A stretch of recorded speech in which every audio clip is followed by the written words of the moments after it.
legítima defesa, estado de necessidade, estrito cumprimento do dever legal, exercício regular de um direito. As outras absolvições não interessam para ele. Então, se ele for ficar vencido 2-1 nessa questão, é lógico que poderia interpor embargos infringentes, porque tem reflexo de natureza extrapenal. Olha que interessante. Tá? Então, isso não pode esquecer, gente. Nós já falamos isso em várias situações.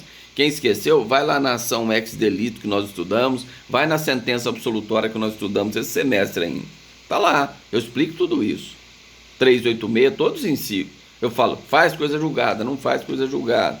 Então, nesse caso, caberia embargos infringentes, sim, ainda que a decisão tenha sido unânime para absolver. Mas desde que nos embargos infringentes você consiga modificar e tenha efeitos de natureza extrapenal no civil e no administrativo, é possível. Por quê? Nesse exemplo que eu dei do policial, do funcionário público, que 2 desembargadores absolveram com fundamento no 7º e um com fundamento no inciso 1, essa decisão foi não unânime, desfavorável ao recorrente, porque ele vai continuar demitido. E se ele conseguir mudar um voto depois, ou 2 votos, para o 386, inciso 1, aí ele será reintegrado. Então, como que essa decisão não foi desfavorável a ele? É lógico que foi desfavorável. Por isso que caberia, então, os embargos infringentes. Tudo bem? Então, falamos de embargos infringentes na divergência da argumentação do voto. Certo? Tudo bem? Então, vamos lá. Agora nós vamos falar dos embargos infringentes parciais. Então, o próprio artigo 609, parágrafo único, diz que os embargos forem parciais, o objeto dos embargos será só aquela parte divergente. Não é isso? Só a parte divergente. O que não tiver divergência, tem como você entrar com embargos infringentes? Não, porque o acórdão, ele é enorme. Ele fala sobre condenação, ele fala sobre regime, ele fala sobre várias coisas. Então, pode ser que a divergência se deu, como eu já exemplifiquei, só em relação ao regime. Desculpa, o celular caiu. Só em relação ao regime de cumprimento de pena. 2 desembargadores entenderam pelo regime fechado e um pelo regime aberto. Né? Vocês estão me ouvindo, pessoal?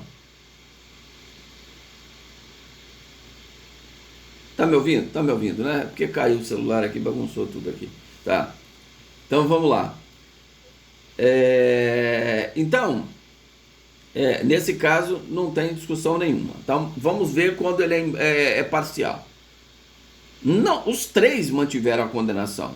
Sentença foi condenado o réu, condenado a 10 anos. Você apelou. Ou aí chega lá no tribunal, o tribunal fala, não, os 3 desembargadores, a sentença está correta, 10 anos está correta. Vamos dar um exemplo, estou dando um exemplo regime, né? Então vamos dar 7. Foi condenado a 7 anos. Chega lá no tribunal, os 3 desembargadores falam, 7 anos está ok. Não tem decisão unânime, não cabe embargos infringentes. Mas e se no regime, 2 falam, não, regime fechado, e 1 fala o regime semiaberto? Cabe embargos infringentes para discutir o regime? Cabe. Então eles são parciais, os embargos. Você vai poder somente discutir o quê? O regime de cumprimento de pena. Certo? Tudo bem? Só estou preocupado aí que vocês estão me ouvindo, que a tela aqui está aparecendo um negócio aqui. Vocês estão me ouvindo ainda? Está ouvindo bem? Então tá. Então vamos continuar. Então tá, falando dos embargos parciais. Agora, por que eu chamei a atenção de vocês? Que é importantíssima essa questão. Quem lê a súmula 356, salvo engano, 356 do STF, salvo engano. Vamos lá. Quem localiza aí?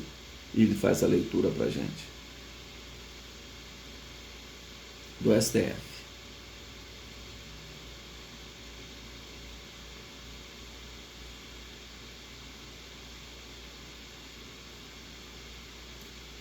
Não, aliás, 354, salvo engano. 354, não é 356, 354.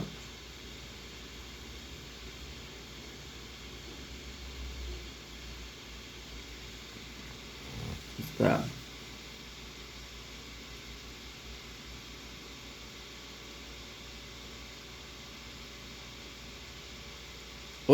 Olha que questão interessante, essa súmula.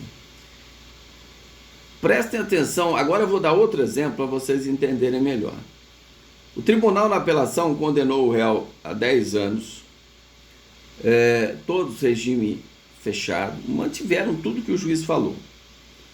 Só que 2 desembargadores disseram o seguinte: olha, eu sou favorável a liberar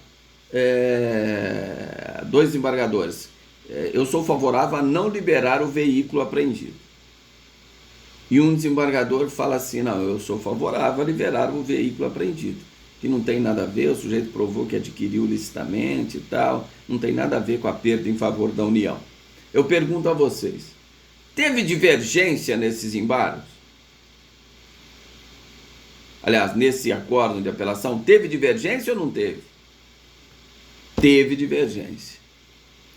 Então, os embargos versarão somente sobre a divergência. E a outra parte que não teve divergência? Execução definitiva. A súmula 354. Mas o que significa isso, professor? Significa o seguinte: eu vou discutir nos embargos, presta atenção nisso, gente, presta atenção na sequência. Eu vou discutir nos embargos infringentes, nos meus embargos infringentes, que o carro tem que ser liberado, que tem que prevalecer o voto vencido, que o carro tem que ser liberado. O desembargador também entendeu, um desembargador entendeu que tinha que ser liberado o carro e tal. Vou interpor os embargos lá no prazo de 10 dias, embargos infringentes. Beleza, tranquilo, 10 dias. Agora, e aquela parte que não houve divergência? Eu posso esperar julgar os embargos infringentes para depois interpor recurso especial extraordinário? Não. Aquela parte que não houve divergência, ou seja, na condenação, no regime, eu não posso esperar os embargos infringentes, porque os embargos infringentes serão só da parte de divergência, da parte que houve divergência.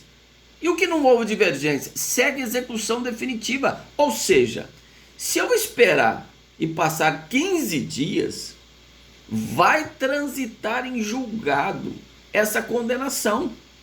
Então, se eu quiser levar isso para os tribunais superiores, eu tenho no prazo de 10 dias para propor embargos infringentes daquela questão do carro. 2-1 não liberou o carro. Ah, mas e da condenação e do regime que eu quero ir no STJ, eu quero ir no STF? No prazo de 15 dias eu tenho que interpor recurso especial extraordinário ou ambos. Olha aí que questão, você tem que interpor 3 recursos às vezes. Os embargos infringentes para discutir a questão do carro, que eu exemplifiquei, no prazo de 10 dias. Ah, mas e aquele que não teve divergência?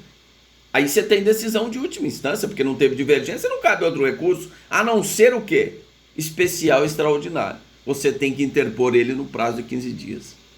E se você pensasse assim: eu vou esperar julgar os embargos infringentes, depois eu vou entrar com recurso especial extraordinário, porque eu não concordo com a condenação, eu não concordo com o regime.